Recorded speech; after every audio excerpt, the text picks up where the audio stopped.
Alors, rien de tel que pour présenter ce livre que de vous le montrer, c'est vraiment au top. Donc du coup, le livre est vraiment à l'image de la couverture, c'est-à-dire très coloré, riche en détails et en illustrations. Je vous montre, hop. Tout d'abord, le sommaire, parce que du coup, c'est vrai que c'est un livre qui est quand même pour les plus grands, hein, à ne pas laisser entre les mains des tout petits, qui nous présente comment utiliser ce livre. Voilà, donc on découvre l'univers des petites bêtes.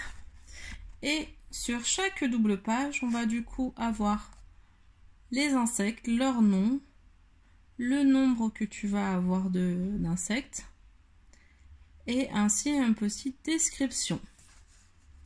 Et de plus, on a du coup cette carte du monde qui nous permet de retrouver tous les endroits où on va voir ces petites bêtes qu'on appelle ici les invertébrés, donc sans colonne vertébrale. Et donc voilà, on commence par le massif de fleurs. Et du coup, ce que je vous disais, donc en en-tête à droite, on retrouve tous les insectes que l'on va voir, ainsi que le nombre qu'on va pouvoir compter. Donc c'est aussi intéressant parce que c'est un cherche et trouve qui est quand même bien fourni, très détaillé et très coloré. Donc ainsi, les enfants vont pouvoir compter, par exemple ici, les petites fourmis, on en a 5, 8, hop, 9 et 10. Ça tombe bien, on en cherchait 10 aussi. Les chenilles velues, on les a vues ici aussi.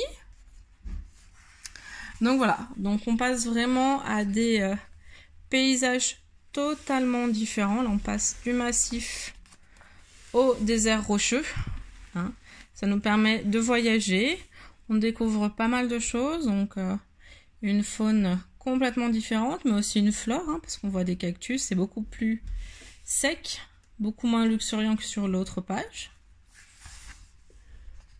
La forêt tropicale. Alors là, pareil, hein, on a un contraste assez énorme entre celui-ci et celui-ci. La verdure resplendit.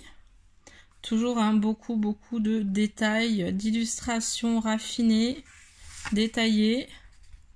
Et puis là, on découvre un petit peu ce qui se passe sous nos pieds. Hein, l'air de rien, c'est pas si vite que ça. Du coup, plein de jolies choses à découvrir. On enchaîne avec le désert. Donc c'est pour ça que j'aime bien quoi. Il a été créé vraiment pour avoir des contrastes entre chaque univers. On change de tout au tout à chaque fois. Émerveillant à chaque fois les enfants, puis moi aussi, parce que je trouve que vraiment ce livre est très très bien fini. Donc voilà, la jungle. Personnellement, je suis pas sûre d'avoir envie d'y aller vu le nombre de bestioles qu'il y a là-bas. Et puis le potager, donc c'est des choses qu'on retrouve par chez nous.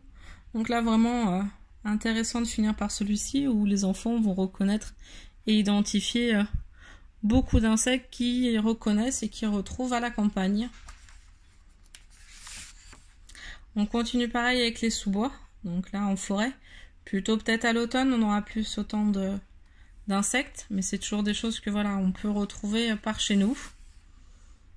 Les étangs aussi, en étant à Lyon, pas très loin des Dombes, autant vous dire que on en croise pas mal. Voilà, alors dans les grottes, alors je pensais pas qu'il y avait autant d'insectes dans les grottes. Je pensais plutôt à des choses un peu plus...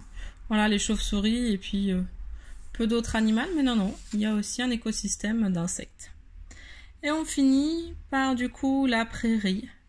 Voilà, on retrouve nos gendarmes, les punaises, les araignées, voilà, les menthes religieuses, plein de petites choses qu'on connaît et dont certains, je ne savais même pas le nom, tels que ces petites araignées rayées jaunes et noires qu'on voit assez souvent, qui sont des argiopes frelons.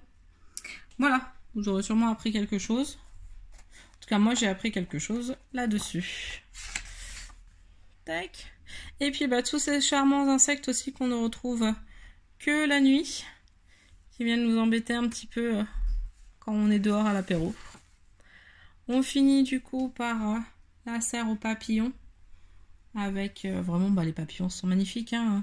Pour ça que je vous conseille aussi d'aller au musée Confluence pour voir ici, on a les habitats et enfin la chaîne de vie. Voilà, avec le cycle que voit ma grande à l'école. Donc ça, c'est hyper intéressant de finir là-dessus. Et enfin, on a des petits faits étonnants qui sont assez sympas à découvrir. Mais voilà, que je vous laisse découvrir rapidement. Et enfin, un index, hein, comme quoi vous avez la liste de tous les insectes qu'on a pu voir.